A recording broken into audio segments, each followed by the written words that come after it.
pag-asa at saan natin hinuhugot ang ating pag-asa kapag ka ang buhay natin walang kapag-apag-asa. Darating na wala nang magkakasakit. May isang araw na darating na wala nang lumpo, wala nang pilay. Kaibigan, kapag ka pong nangangaral at tagapagturo sa inyo, ay ang paliwanag. Bahala na yan. Basta't meron ka namang isa sa 7, naiintindihan. Anong balik tayo sa ating Panginoong Diyos? Tatanggapin niya tayo. Hindi niya tayo tataboy. Sa loob ng ilang gabi, simula po nung Biyernes, ay pinag-aaralan natin ang mga kalooban ng ating Panginoong Diyos. At hindi lamang po yun. Ating napag-aralan kung ano yung mga bagay na ginawa niya sa ating buhay. Yung mga sakripisyo niya na ginawa alang-alang na tayo ay maligtas. Sa gabing ito, matapos nating pag-aralan yung mga ginawa sa atin ng ating Panginoong Jesus, pag-aaralan naman natin hango sa banal na kasulatan ang ibinubunga ng pag-asa na ipinagkaloob sa atin ng ating Panginoong Jesus. Ano ang tugon na inaasahan ng ating Panginoong Diyos matapos natin siyang tanggapin bilang personal na tagapagligtas samantalang tayo'y nabubuhay pa ngayon?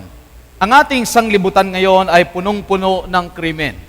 Araw-araw ay nababasa natin sa mga pahayagan, sa mga bangketa, at araw-araw ay nakikinig natin sa mga radyo at napapanood natin sa mga telebisyon ang samot-saring mga kalamidad, mga strikes, mga kaguluhan, kudeta. Napapanood natin ang napakaraming mga bagay na nangyayari sa ating sanglibutan na anupat iniisip natin kung ang mga bagay na ito ay matatapos kaya. Nandiyan ang AIDS, nandiyan ang terrorism, nandiyan ang kaguluhan sa iba't ibang panig ng sanglibutan. Sumasagitsit ang punglo hanggang ngayon doon sa Mindanao, sa Liberia, sa Lebanon, sa Middle East, at sa maraming parte ng ating sanglibutan ay halos ito yatang isang bagay na hindi matapos-tapos at lalong lumalala ang tinatawag ng mga acts of terrorism. Yung pagpapasabog, kabi-kabila at ang mga namamatay ay pawang mga inosente. Dito sa atin sa Pilipinas ay saksi tayo sa napakarami ng ganitong mga pangyayari. Na anupat, ngayon yung kidnap for ransom, ang sabi nila ay talamak na talamak at madalas ay mga inosenteng mga tao ang apektado sa ganitong mga pangyayari, mga krimen. Sa bawat buhay natin ay meron tayong tinatawag na mga limitasyon. Ganyan din kapag ikaw ay nagmamaneho sa kalsada, merong tinatawag na speed limit. Sinasabi kung hanggang saan ka lamang dapat tumakbo sapagkat kapag hindi mo ginawa o sinunod yung mga limitasyon, maging sa kalsada, maging sa bahay, lalong-lalo na kapag kayo namamaneho ay maaaring magdulot ito ng ating kapahamakan o kamatayan. Marami ang nagmamaneho ng lasing at marami ang nagmamaneho ng lampas sa mga pagtakbo. Nakakatuwa nga sapagkat nakita ko ang isang picture na ito na ang isang maliit na bata ay tinitikita ng pulis. Marahil ay nasobrahan din siya ng pagpapatakbo. Kahit sa mga simpleng bagay, halimbawa ang basketball. Yung mga laro ay meron niyang mga tinatawag na mga batas at mga alituntunin. Hindi pwedeng basta nakuha mo yung bola, bahala ka na kung anong gagawin mo. Kung kukunin nila sa'yo, dapat wag kong pumayag, sipain mo sila. O di kaya naman, kailangan madala mo sa ring. Kahit anong mangyari, hindi pwede. Kailangan na i-dribble mo ito ng maayos at mabuti. At pagkatapos, kailangan wag kang mananakit ng iyong mga kasamang maglalaro para maging maayos ang paglalaro. Ang isang lugar na walang batas o alituntunin o isang laro na walang batas o alituntunin ay isang laro na mahirap at magdudulot sa atin ng tiyak na kaguluhan. Nakita ko din po itong picture na ito. Sino ang nagbabasketball dyan sa tingin ninyo? Yung estatwa. Ang boxing.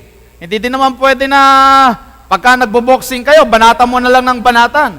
May mga rules din yan na sinusunod. Halimbawa, kapag yung gloves ay nakalapat na sa mat, kailangan wag mo na siyang babanatan.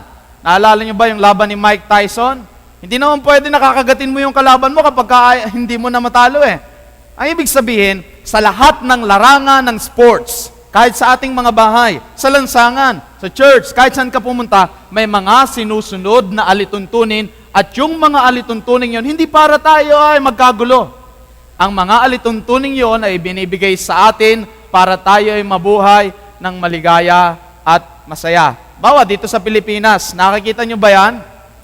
Uso yan dito eh. Ang laki-laki nung nakalagay na bawal umihi. Pero yan, Nahuli ko na umiihi. Ito pa, isa. O, di ba? Nakatingala pa. Bakit ganyan? Yung binabawal, siyang ginagawa ng mga tao. Ang sabi nila, kasi Brad, masarap yung bawal. Pag-aaralan po natin ngayon kung talagang masarap yung bawal. Kung saan ka naman makakakita ng bawal magtapon o bawal umiihi, doon ka naman makakakita ng basura.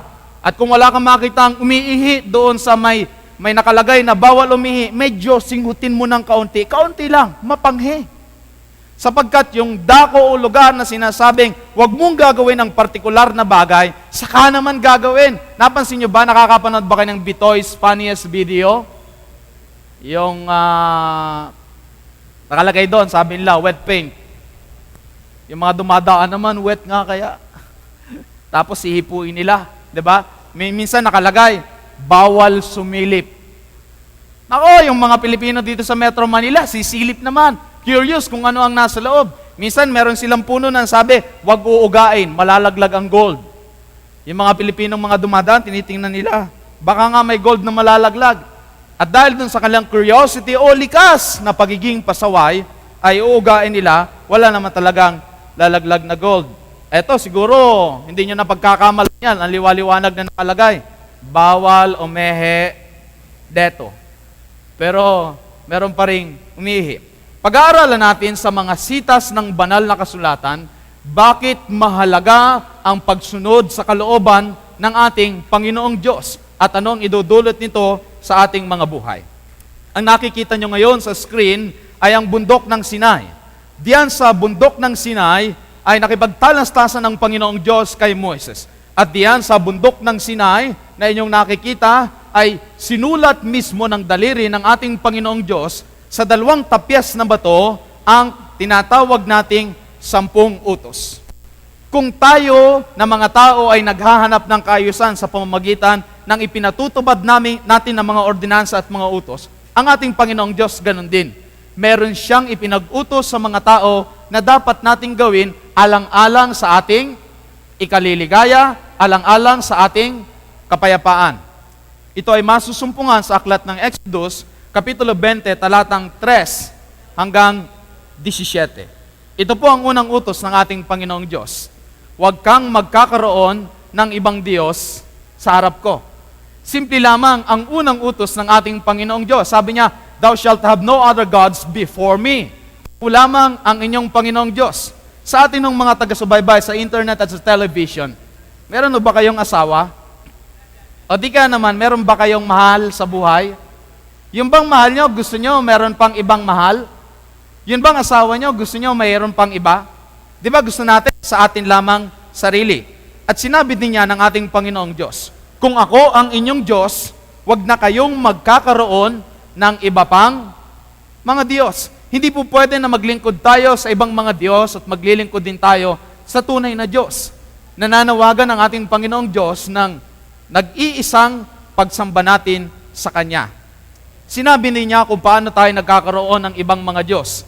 Ito po ang sabi sa verse 4. Huwag kang gagawa para sa iyo ng larawang inanyuan o ng kawangisman ng nasa anyong itaas sa langit o sa ibaba sa lupa o ng nasa tubig sa ilalim ng lupa.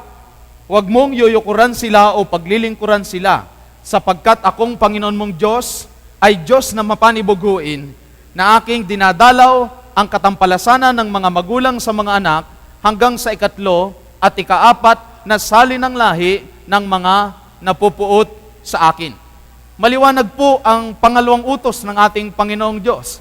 Sinabi po niya na huwag magkakaroon ng ibang mga Diyos at huwag gagawa ng mga larawang inanyuan o di ka naman kahit nanong kawangis man lang ng mga bagay na makikita natin dito sa lupa dahil ito daw po ay paglapastangan sa kanyang banal na kalooban. Makikita niyo po sa maraming simbahan natin ngayon dito sa Pilipinas, sa simbahan ng ating mga kaibigan na nasa ibang pananampalataya. Ganito na po ang inyong mababasa saan man kayo pumunta. Ito ay kuha ko po sa isang simbahan sa Tarlac. Ang nakalagay na kanilang 10 utos ay ito. Ako ang Panginoon mong Diyos, huwag kang magkaroon ng ibang Diyos maliban sa akin. Napansin niyo po ba na na-delete o nawala yung 2 utos?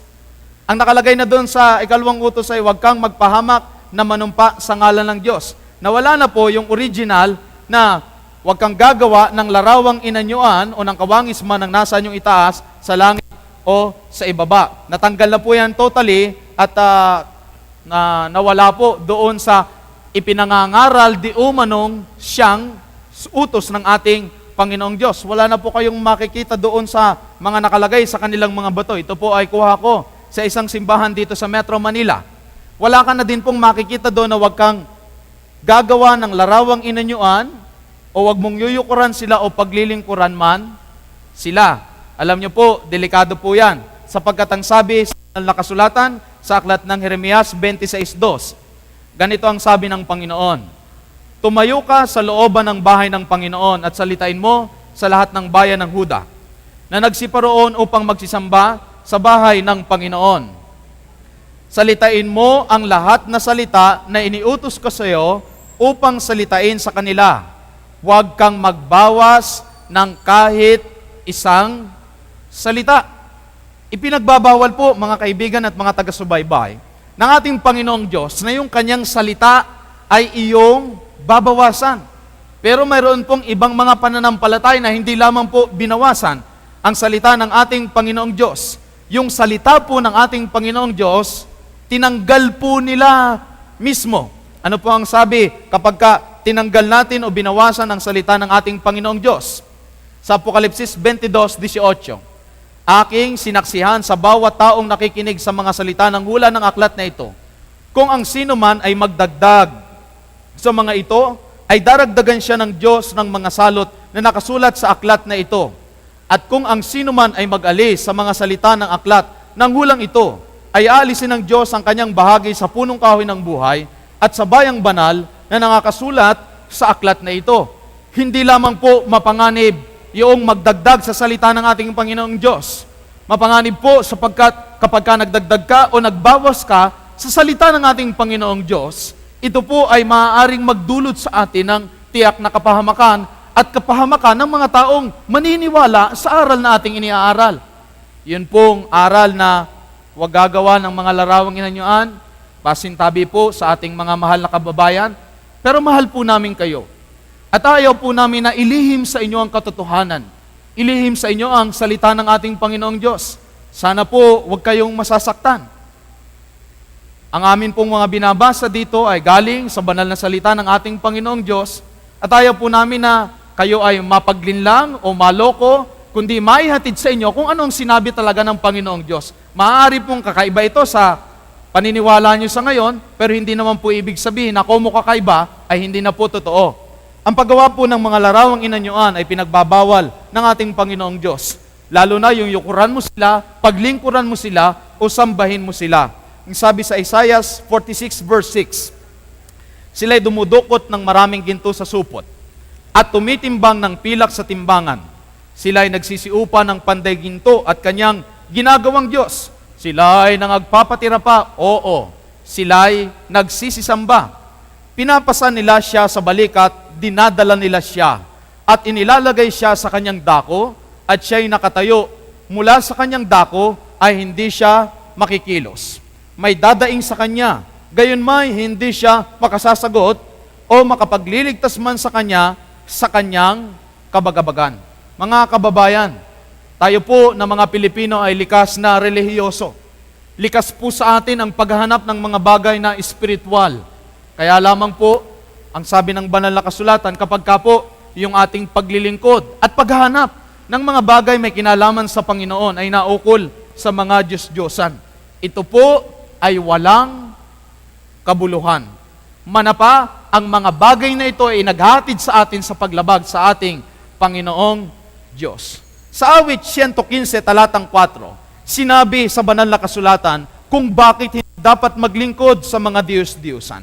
Ang sabi po ay ganito, ang kanilang mga Diyos-Diyosan ay pilak at ginto, yari ng mga kamay ng mga tao. Sila'y may mga bibig, ngunit sila'y hindi nangagsasalita. Mga matay mayroon sila. Ngunit hindi sila nangakakakita. Sila'y may mga tainga, ngunit hindi sila nangakakarinig. Mga ilong ay mayroon sila, ngunit hindi sila nangakakaamoy. Mayroon silang mga kamay, ngunit hindi sila nakakatangan. mga paa ay meron sila, ngunit hindi sila nangakalalakad, ni nangagsasalita man sila sa kanilang ngalangala. Sabi ng banal na kasulatan sa sumunod na talata, ang nagsisigawa sa kanila ay magiging gaya nila. Oo, bawat tumitiwala sa kanila. Nakalulungkot po na kapag ka ang iniisip nating paglilingkod, pamamanata at ang ating gawaing relihiyon na akala natin ay nakakatulong sa ating kaligtasan o dili kaya naman ay nagagawa natin ang kalooban ng ating Panginoong Diyos. Pero yung mga pinaglilingkuran daw, sabi ng banal na kasulatan, na mga Diyos-Diyosan, may paa, hindi nakakalakad. Kita mo, ang ginagawa nila, binubuhat nila kapag ka ipinoprosesyon nila. May kamay daw, hindi naman nakakatangan. Meron daw tenga, pero hindi nakakarinig. Bakit ka doon hihingi ng tulong? Hindi nga makalakad yun. Maigi ka kung nakakalakad ka pa. Bakit ka doon hihingi ng tulong? Yung kamay nun, hindi na iunat. Buti kung nakakagalaw pa yung kamay mo. Mga kababayan, ipinapaalala po namin sa inyo, huwag po kayong magagalit.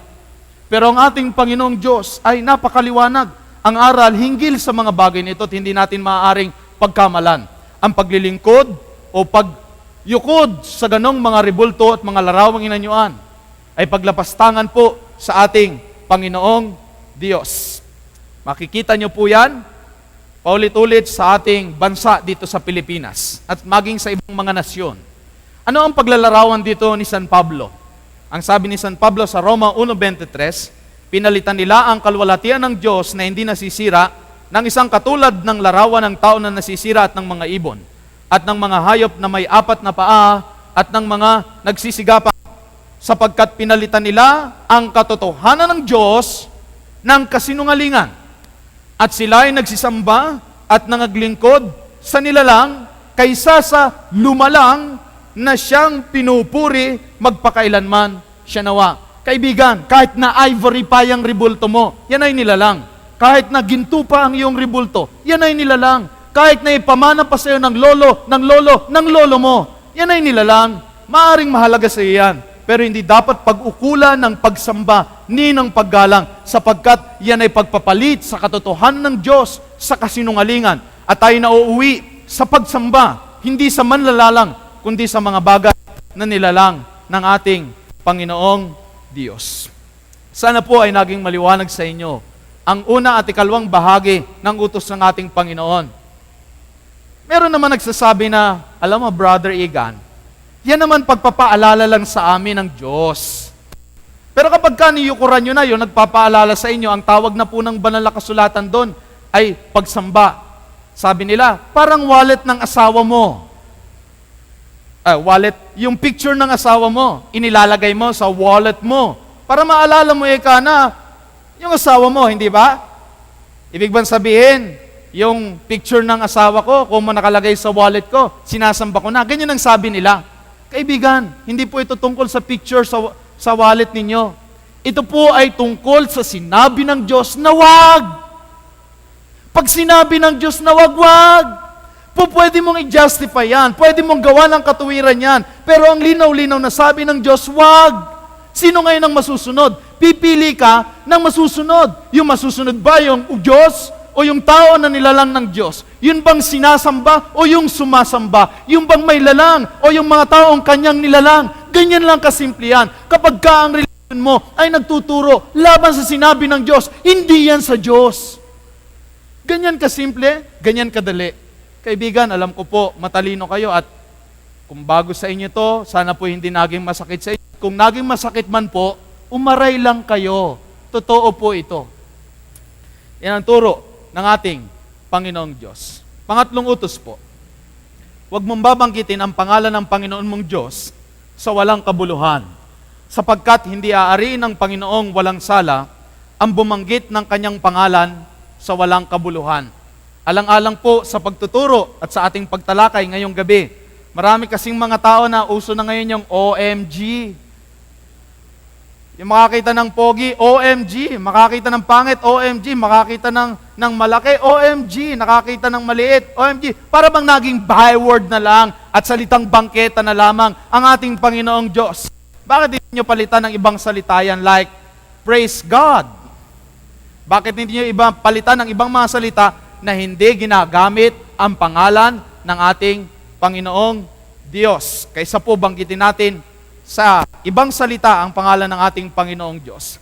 Binabanggit po ang pangalan ng ating Panginoong Diyos sa pananalangin, sa pag-aaral na ganito. Pero yung mga expression na lang natin ang pangalan ng ating Panginoong Diyos, yan po ay paglabag sa sinasabing utos ng ating Panginoon. Meron po pong malalim na implikasyon yan sa ating mga Kristiyano. Kapag dala-dala natin ang pangalan ng ating Panginoon, dapat ay hindi natin gagawing walang kabuluhan na ikaw na Kristiyano, na dala mo ang pangalang Kristo. Dapat mamuhay tayo sangayon sa kalooban ng ating Panginoong Hesukristo. Ang pang-apat na utos, na alalahanin mo ang araw ng Sabbath upang ipangilin, 6 na araw na gagawa ka at iyong gagawin ang lahat ng iyong gawain, ngunit ang 7 araw ay Sabbath sa Panginoon mong Diyos. Bukas po ng gabi, pag-aaralan po natin yan ng partikular.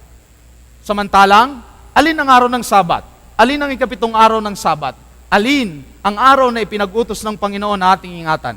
Yan ang mga tanong na bukas ay ating pag-aaralan.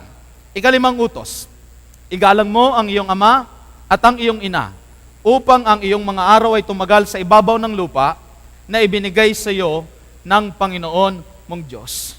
Tayo naman lahat dito, di ba, wala naman ditong putok sa buho. Lahat tayo ay may mga magulang. At kapag hindi natin natutunang igalang yung ating mga magulang, pagka iginagalang mo yung kapitbahay mo, plastic ka, plastic. Sapagkat kung hindi mo kayang igalang yung nagdala sa kanyang sinapupunan sa loob ng 9 na buwan, nagpakain sa iyo, nag-alaga sa iyo, pagka hindi mo siya kayang igalang, wala ka ng taong kayang igalang. Sila ang mga magulang natin, ang mga tao na nagpalaki sa atin, at yung pagrespeto at paggalang sa kanila ay mahalagang itinuturo ng ating Panginoong Diyos. May mga anak ngayon na walang galang sa magulang, kala mo sila ang magulang. May mga anak ngayon na kahit anong sabi ng magulang, yung kabaliktaran ang kanilang gagawin. Dati, nung araw, ang sabi ng mga nakakatanda sa atin, nung araw, kapag sinabihan mo yung mga anak, sunod ka agad eh. Ngayon, yung anak ang nagsasabi sa magulang at yung magulang ang nananahimik. Kaya tingnan mo, yung mga anak, pagka namatay yung magulang, ako ho'y bata pang manggagawa, pero marami na po akong nailibing.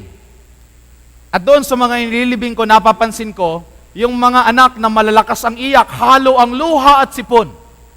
Iyon yung mga mayroong mga malalalim na panghihinayang na hindi nila naigalang ang kanilang mga magulang. Ang mga anak, alam mo, kung may sakit ng magulang, yan, sakayan dadalaw sa ospital, may dalang malalaking mga mansanas, at saka malalaking mga saging. Ha! Kung kailan hindi makakain, saka mo bibigyan. Ano, gusto mo lalong mamatay? Bakit hindi pa, kung kailan malakas pa siya, regaluhan mo yung nanay mo ng masarap na pagkain, regaluhan mo yung nanay mo ng prutas, paligayahin mo yung mga magulang mo, dahil kapag kapatay na yan, wala ka nang magagawa na mararamdaman pa nila. Tapos dito sa atin sa Pilipinas, usong-uso. Pagka namatay yung magulang, lalaki ng mga dalang bulaklak, di ba? Alaala ng mga anak, alaala ni Bentong, alaala ni Pokwang. Tapos iiyak yung mga anak, Inay, ito ang bulaklak para sa iyo. Nung nabubuhay, kahit na isang pirasong kampupot, ayaw mong bigyan. Mga taga-subaybay, habang buhay pa ho ang ating mga magulang, bigyan niyo ng bulaklak. Ipadama natin ang pagmamahal natin sa kanila. Sila po ay mawawala, kagaya din natin dito sa sanglibutan. Utos ng banal na kasulatan ang pagpipitagan, pagbibigay galang sa ating mga mahal na magulang. Gawin po natin ito sapagkat ito ang utos na may pangako. Pagka daw ikaw ay magalang sa iyong mga magulang, sabi diyan sa talata, hahaba ang iyong buhay. Hahaba ang iyong buhay. Yan lang po ang utos sa 10 utos na may pangako. Hahaba ang iyong buhay. Pang-6 na utos. Ano pa ang sabi? Huwag kang papatay.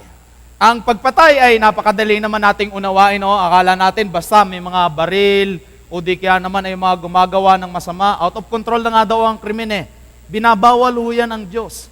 Hindi ho gusto ng ating Panginoong Diyos na tayong mga tao ay nagpapatayan at napakarami na ho ng tinatawag nating mga murders, mga pagpatay dito sa ating bansa. Pero alam nyo ba, ang pagpatay ay hindi lamang yung nanaksaka. Pagka ikaw ay nagbibisyo, pinapatay mo din ang iyong Sarili. Pagka ikaw ay nagyoyosi, yan. Pagka hindi ka nag-jogging, kapag hindi ka health conscious, hindi mo inaari na templo ng Panginoong Diyos. Pagpatay din yan pagka pinababayaan mo ang iyong katawan. Tingnan niyo itong mga naninigarilyo na ito. Pagka ikaw nagbibisyo, pinapatay mo din ang katawan mo. Di yung usok, papasok doon sa mga daanan ng hangin. Pagkatapos, didiretso ho yan, yung mga usok na yan, sa loob ng baga. At yung mga air sacs, tinatapa. Tinatapa po. At dahan-dahan yung mga air sacs natin doon sa ating baga ay masusunog. Hanggang kapag ka nasunog ng masunog yan, magiging tinatawag nating emphysema. Yung kaunting lakad mo lang, ay hinihika ka na. Ang lalim-lalim ng hinga mo. Ganyan kapag ka ikaw ay nagbibisyo. Pagpatay din yan sa ating mga katawan. At alam nyo ba kung anong nangyayari doon sa mga baga? Clear. Clear ang baga. Halos wala ng baga. Tingnan nyo po itong isang tao na live na inooperahan. Makikita nyo po yung kanyang bahagi ng baga ay parang chicharong bulaklak na dahil sa tinatawag natin na mga nasirang mga air sacs. Naging marami ng cancer na nandoon sa kanyang baga. Ganyan ho ang baga kapag ka normal, yung nasa kanan.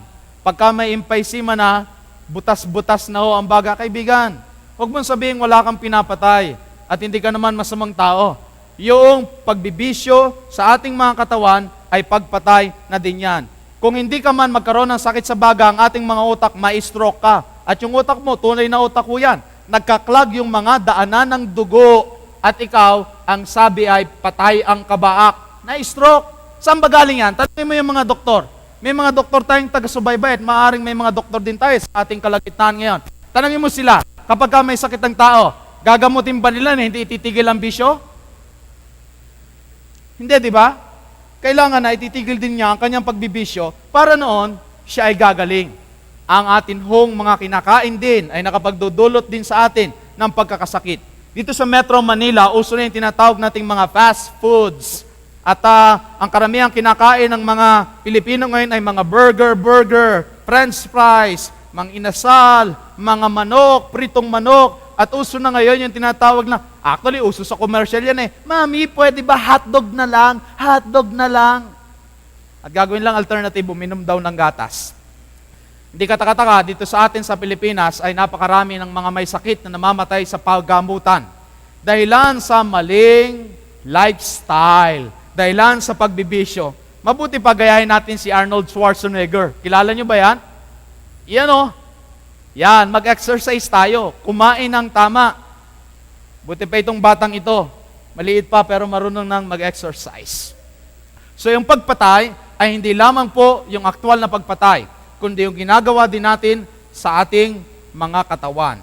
Pangpito, huwag kang mangangalunya. Stick to one. Alam mo, uso na ngayon yung, Hoy pare, kumusta na si Mare? Sino pare? Sinong Mare? Si Aida, o si Lorna, o si Fe? Para ngayon dito sa atin sa Pilipinas, uso na yung kabit-kabit. Kasi tanggap na ng mga tao, uso na din ngayon yung mga, alam nyo na, mga kulasisi, parang tanggap na ng ating sosyedad. Pero binabawal ho yan ng ating Panginoong Diyos. Kailangan na wag mangangalunya, magtatapat sa ating mga kinakasama sa buhay. At yun namang may mga boyfriend, may girlfriend, huwag kayong salawahan. Stick to one. Isa-isa lang. Kailangan maging tapat. Huwag boyfriend ka sa Quezon City, meron din sa Pasay, tapos meron din sa Makati. Kailangan isa lang. Dahil kung hindi, kahit hindi mo pa asawa yun, pangangalunya. Dahil yun ay hindi pagiging tapat sa tipanan. Ngayon, pinapatawad naman ng Panginoon. Pero ang sabi niya, humayo ka, huwag ka na muling magkakasala. Huwag mong uulit-ulitin. Huwag mong gagawin hanggat maaari. Huwag mong gagawin ang utos ng ating Panginoon. Tinuturuan niya tayo, humayo tayo, at huwag magkasala. Pangwalong utos, huwag kang magnanakaw. Alam nyo, mahirap ang magnakaw. Kamukha niyan, hindi nyo halos makita kasi gabi. Papasok sa bahay ng may bahay. Marami dito sa atin. Dito lang ako sa Metro Manila na nakawan ng sapatos. Sa probinsya naman, hindi masyado. Wala halos na ako sa akin. Pero dito sa Metro Manila, Huwag mong kakalingatan yung cellphone mo o yung bag mo. Christian country daw tayo. Masama ho ang nagnanakaw. Pagka hindi sa atin, huwag nating kukunin. Ganun lamang naman kasimple. Kasi ayaw nyo din naman na yung sa inyo kinukuha ng iba, di ho ba? So huwag nating gagawin sa iba ang ayaw nating gawin sa ating sarili. Pangsyam, huwag kang magbibintang sa iyong kapwa. Ngayon uso yung mga chika minute. Yung hindi ka naman sigurado, gagawan ka ng intriga, gagawan ka ng kwento. Marami ngayon mga Pilipino, chismoso, chismosa. Well, alam mo ba si Mare, nakakita ko, may kasamang ibang lalaki, di mo nga alam ang kwento. Pero pagbibintangan mo na ng kung ano-ano na hindi ka pa naman seryoso, alam nyo, maraming away sana ang may iwasan. At marami sanang buhay pa ngayon kung hindi po doon sa tinatawag nating kasamaan ng pagbibintang sa kapwa. Huwag po tayong magtuturo na para tayong makapili noong panahon ng Hapon. Sapagkat sa panahon na tayo nagtuturo, may nakabalik sa atin na ilan. Tumuro nga ho kayo. Malibang tuturo kayo ng ganyan, pero usually hindi naman ganyan. Nakaganyan tayo. Mas marami ang bumabalik sa atin. Pang-10, tatapos na po tayo. Huwag mong iimbutin ang bahay ng iyong kapwa. Huwag mong iimbutin ang asawa ng iyong kapwa. Ni ang kanyang alipang babae, ni ang kanyang baka, ni ang kanyang asno, ni anumang bagay ng iyong kapwa. Ito pong batas na ito ay para sa mga inggitero. Doon sa mga taong hindi kontento, huwag mong iimbutin. Alam mo, ang ibang Tagalog ng iimbutin, pagnanasahan. Yung malungkot na malungkot kasi, ay nako, sila kumare, may flat screen TV na, kawawa naman tayo. Kakawawain mo yung sarili mo sa kaiisip at pahirapan mo yung sarili mo sa kaisip ng mga bagay na wala ka. Maging kontento ka kung anong meron ka. Sapagkat ang kaligayahan ay hindi tungkol sa mga bagay na meron ka, kundi ang kaligayahan ay kung ano yung mga bagay na meron ka at kontento ka kung anong meron ka. Tamo yung ibang mga taong hindi kontento. Nagkakanda utang. Dito sa Metro Manila, ang daming may credit card, baon sa utang yan, hirap na hirap. Nagtatrabaho araw at gabi dahil sa ano? Kananasa. May cellphone ang nakaka-text, gusto pa may camera. Kung may camera, gusto pa may video. Kung may video, may MP4. Kung may MP4, sana may PSP din. Siguro kung may lalabas ng cellphone na may plancha, gusto din nila yon. Ang daming nananakawan ng cellphone dito kasi dahil sa pag-iimbot. Bakit? Kahit na ba may video ang cellphone mo, tapos ang load mo, all text 20 lang. Okay na yan, kahit na 3210. Huwag ka nang magnasa, na pahihirapan mo lang ang sarili mo, Brad. Pahihirapan mo. Magdudulot ng maraming kahirapan. So yung 10 utos na hati sa dalawa, pag-ibig sa Diyos. Yung una ay katiyakan, siya lamang ang ating Panginoong Diyos. Yung pangalawa na huwag gagawa ng larawang inanyuan ay katapatan sa Kanya. Yung pangatlo na huwag mong babanggitin ang Kanyang pangalan sa walang kabulay, pamimitagan. Yung pang-apat na ipangilin mo ang Kanyang araw ng Sabat ay kabanalan. Yung kalahati ay pag-ibig sa kapwa. Yung igalang mo ang iyong mga magulang, magi kang magalang, magi kang mabuti, magi kang dalisay, magi kang marangal, magi kang totoo, magi kang kontento. Diyan nakapaloob ang tinatawag nating 10 utos ng ating Panginoong Diyos. Sabi ng iba, wala na yan, Brad. New Testament na tayo. Wala na yung 10 Commandments yung mga Adventist. Sandali lang po, wag po muna kayong magse-celebrate. Pakinggan niyo po ang sabi ng Panginoon sa Mateo 5:17. Huwag ninyong isipin ako'y naparito upang sirain ang kautusan o ang mga propeta. Ako'y naparito hindi upang sirain, kundi upang ganapin. Hindi po sinira ng ating Panginoon ang mga utos. Kung hindi sinira, ang sabi nila, dalawa na lang yan, Brad. Ang pag-ibig sa Diyos at pag-ibig sa tao. Tama po yan. Sa Mateo 22:37 hanggang 38, sinabi ang dalawang pagkakahati ng utos. Yung una, ibigin mo ang Panginoon mong Diyos ng buong puso, buong kaluluwa, buong pag-iisip. Ito ang una at dakilang utos. Pangalawang katulad na ito, iibigin mo ang iyong kapwa gaya ng iyong sarili. Paano mo iibigin ang Diyos? Di ang sabi ng Panginoon sa 1:14-15, kung ako inyong iniibig, ay tutuparin ninyo ang aking mga utos. Paano mo iibigin ang Diyos? Huwag kang magkakaroon ng ibang Diyos. Huwag kang gagawa ng larawang inanyuan. Huwag mong babanggitin ang pangalan sa walang kabuluhan. Ipangilin mo ang kanyang Sabat. Paano mo iibigin ang kapwa mo? Gagalang mo siya. Huwag mo siyang papatayin. Huwag mo siyang kakalunyain. Huwag mo siyang pagnanakawan. Huwag mo siyang pagbibintangan. Huwag mong iimbutin ang kanyang mga pag-aari. Huwag kang magsisinungaling sa Kanya. Opo, nahati sa dalawa. Pag-ibig sa Diyos at pag-ibig sa tao, pero kapag iisa-isain mo ulit yun, babalik kayo doon sa detalye. Sabi ng iba, mabigat yata yung utos-utos na yan. Sabi po ng Juan, ang pag-ibig daw sa Diyos ay tuparin ang kanyang mga utos at ang kanyang mga utos ay hindi mabibigat. Totoo ho bang mabigat ang utos ng Diyos at wala daw makakasunod nito? Hindi po totoo yon. Mas mabigat to ang pumatay. Di ba ang hirap-hirap pumatay?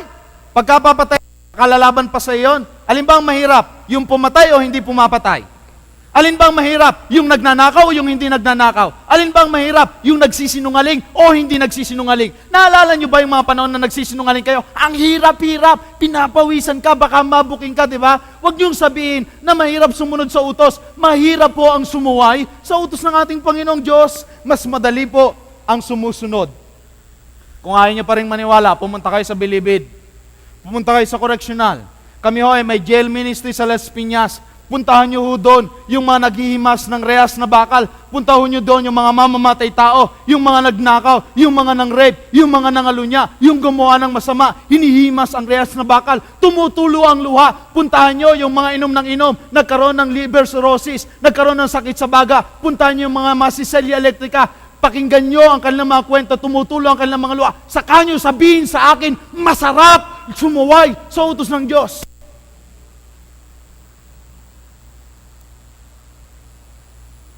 Basta ninyo ang mga nasirang tahanan dahilan sa pangalunya, mga nawalang gamit na inimpok nyo dahilan sa pagnanakaw ng mga tao, at sabihin mo sa akin, masarap ang bawal. Hindi ho masarap ang sumuway sa ating Panginoon. Sabi nila kayo naman puro utos-utos. Hindi po. Ang utos po, sabi sa Galatia 3:24, itinuturo tayo kay Kristo upang tayo ariing ganap sa pamamagitan ng pananampalataya. Hindi po tayo inaaring ganap sa pamamagitan ng utos. Ang utos ay naghatid sa atin, sa ating Panginoong Jesucristo, sa pamamagitan ng ating pananampalataya. Pero hindi ibig sabihin na faith na lang, full gospel, walang utos-utos. Kaibigan, kapag kaganyan ng reliyon, walang utos-utos, yaring impyerno yan. Ihahatid tayo sa pagkapahamak. Ang gusto ng Diyos, sumusuway o sumusunod. Ang reliyon ng ating Panginoong Diyos ituturo sa mga kaanib na sumunod sa utos ng ating Panginoong Diyos. Bakit? Sabi sa Roma 3:31, niwawalan kaya nating kabuluhan ng kautusan sa pamagitan ng pananampalataya, wag nawang mangyari, kundi pinagtitibay pa nga natin ang kautusan. Mag-praise the Lord tayo, mag-full gospel tayo, magpalakpakan tayo, ipangaral natin si Jesus. Pero kapag ka pananampalataya lang at ayaw mong sumunod sa utos, hindi po yan tama. Ang kautusan, tumuturo kay Kristo. Si Kristo tumuturo sa kautusan sa pagiging alagad. Hindi po tayo ililigtas ng pagsunod sa utos. Si Kristo po ang tanging daan ng kaligtasan. Pero matapos kang maligtas, itinuturo ka ni Kristo sa pagsunod sa kautusan. Nang mahuli yung babaeng mangalo niya, si Maria Magdalena, sabi ng Panginoong Hesus, pinapatawad kita. Humayo ka na at ano ang gagawin? Humayo ka na? Huwag ka na muling magkasala. Hindi sinabi ng Diyos, full gospel yan.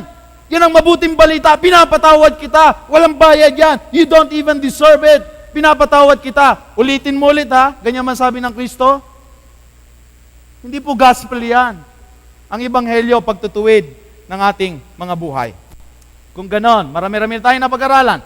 Pagdating ng ating Panginoong Jesucristo, ano man ang inyong simbahan, gaano man ito kalaki, gaano man kaganda ang worship service ninyo, o di ka naman maliit lamang ang mga pagpupulong, ano man ang itsura ng inyong simbahan, gaano man ito kabongga o kaganda o kaliit lamang, ang sabi ng Isaiah 8:20, sa kautusan at sa patotoo, kung hindi sila magsalita ng ayon sa salitang ito, ay tunay na walang umaga sa kanila. Pagka po ang relihiyon na hindi pinapangaral ang kautusan, wala pong umaga sa kanila. Sabi ng unang 1:2-3, kung nakikilala natin ang ating Panginoong Diyos, ay tutuparin natin ang kanyang mga utos. Ang nagsasabing nakikilala ko siya, sa Diyos kami, at hindi tumutupad ng mga utos, ay sinungaling. At ang katotohanan ay wala sa kanya. Kaibigan, yung sinasabing, wala na yung utos, hindi na kailangan yan. At sinasabing sa Diyos, Ipagpamanhin po ninyo, pero ito po ang turo ng banal na kasulatan. Ang nagsasabing gayon ay sinungaling at ang katotohanan ay wala sa Kanya. Pagdating ng ating Panginoong Hesukristo sa pangalawa, ito ang larawan ng mga taong Kanyang ililigtas na nagsisipaghintay. Apokalipsis 14:12.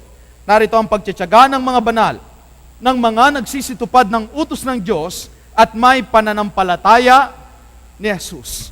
Ang ililigtas ng ating Panginoon ay yung mga sumusunod na mga banal at sumusunod sa utos ng ating Panginoon. Ang dadalhin po ng Panginoon sa langit, yung mga sumusuway o yung mga masunurin.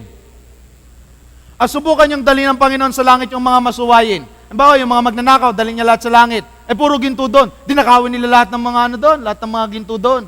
Makita mo yung mga tao doon, sinisinsil yung kalsada. Dahil yung kalsada, udong ginto Ay ba, dali ng Panginoon doon yung mga mamatay tao. Di mainitin ang ulo niyan. Ay lumilipad yung mga anghel. Ano kung masagasaan sila ng konti nilipad na anghel? Ay kung balabagin nila yung anghel, dilaglag yung anghel. Anong mangyayari sa langit kapag ang mga tao doon yung mamatay tao, mga hindi nagsisi, mga makasalanan? Wag ko naman ninyong ma-misinterpret si Brother Egan. Tayo ay may kasalanan. At sa pamagitan ng pananampalataya, tinanggap natin si Jesus. Tayo ay nagkasala. Pero tinatawag tayo ng Diyos sa pagbabagong buhay. Opo, hindi po natin kinukundina ang mga taong nakapatay, mga taong nakapagnakaw, mga taong nangalunya. May magandang balita, si Kristo ay nagpapatawad at matapos Kanyang patawarin, tinatawag tayo saan? Sa pagsunod o sa pagsuway? Tinatawag na po tayo sa pagsunod. May mga nagsasabi na, basta natawag ka sa Diyos, yan na yan. Sabi ng Mateo 7:21, hindi ang bawat nagsasabi sa akin, Panginoon, Panginoon, ay papasok sa area ng langit. Kundi, sino daw po? Ang gumaganap ng kalooban ng Ama na nasa langit. Hindi po totoo na, ay iba-iba lang tayo ng relihiyon, iba-iba lang tayo ng dinaanan. Sabi pa ng mga Pilipinong nakakausap ko, parang sasakyan yan Iba-iba lang tayo ng biyahe. Pero ang punta din naman natin ay langit. Familiar sa inyo? Sabi ng mga tao, o pwede ko kaya na iba-iba ng biyahe? Iisa ng patutunguhan. Hala, yung iba sa inyo pumunta ng Cubao, sakay ng biyaheng Cubao, yung iba ay biyaheng Moraita, yung iba ay biyaheng Quiapo, yung iba sa inyo ay biyahe ng saan pa ba? Biyahe ng Balintawak, yung iba sa inyo ay biyaheng Monumento, yung iba sa inyo ay biyahe ng Moonwalk, biyaheng Loton, sa SM Pilar, sa Las Piñas, yung iba ay biyaheng Alabang. Sige nga, kung totoo na iba-ibang sinakyan, pare-parehas ng pupuntahan. Kahit na siguro tayo mga 24 oras lang nakasakay, hindi tayo magpapangipangita. Pag iba tayo ng nasakyan, meron lamang talagang daan na itinalaga ang ating Panginoon para makarating ka ng langit. Hindi pwedeng sarili mong daan. Dahil ang daan na pipiliin na sarili ng tao, maaaring maghatid sa atin sa kapahamakan. Ang daan ng pagsunod ang maghatid sa atin sa pagmana ng langit na bayan at hindi sa pagkapahamak at hindi sa dagat-dagatang apoy. Mga kaibigan, nasa inyo po ang pagpili. Sabi ng Panginoon, ang biyaya niya ay sapat para sa akin. Sa ating lahat. Huwag niyong sabihin na hindi ko kaya yan. No, sapat ang biyaya ng Diyos. Si Jesus, tandaan niyo, laging umaakay sa pagsunod. Kagaya siya ng isang mabuting pastol. Ang kanyang mga tunay na tupa at mga lingkod ay sadyang at kusang susunod sa Kanya. At ang sabi niya, kung ako'y inyong iniibig, tutuparin ninyo ang aking mga utos. Kaibigan, mahal mo ba ang Diyos? Kung mahal mo ang Panginoong Diyos, tutuparin natin ang Kanyang mga utos. Di ba pag may mahal kayo, yung bang mahal nyo, dinadabugan nyo? Pag mahal mo, di ba kahit na anong utos, sige ka lang nasunod. Di ba pag nangliligaw, kung ano nang paggawa sa'yo, mahal mo gagawin mo. Di ba? Pero kapag hindi mo mahal, yung isang plastic na basura lang na ipatatapon sa'yo, napakabigat na trabaho niyan. Pero kapag kamahal mo, ipatatapon sa'yo yung isang plastic na basura, sabihin mo, mahal, ito lang ba itatapon? Wala namang ibang itatapon. Di ba? Di ba ang sabi ni Balagtas? Pag-ibig na makapangyarihan, pag nasok sa puso ni inuman, 10 ama ay hahamakin, masunod ka lamang. At di ba pag mahal, yung mga anak nyo kapag ka napaibig, sige kayong pigil, hindi mapigil-pigilan. Bakit? Mahal kahit anong pigil mo.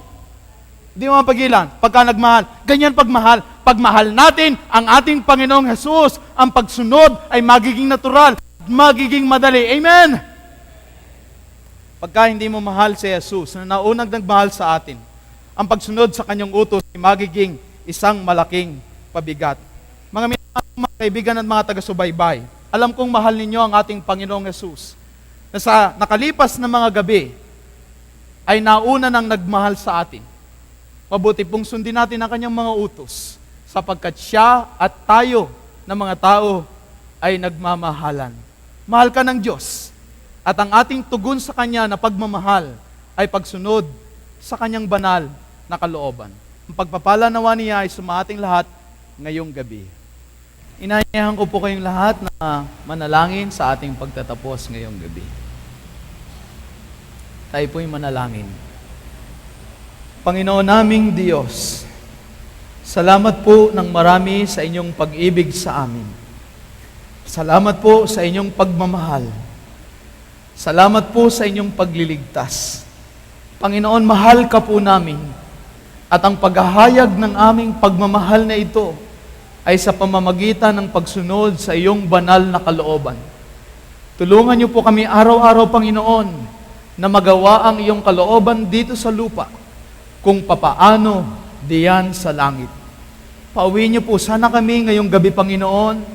Taglay ang inyong pagpapatawad sa aming mga nagawang paglabag. Taglay ang inyong biyaya sa pamamagitan ng dugo ng aming Panginoong Jesucristo.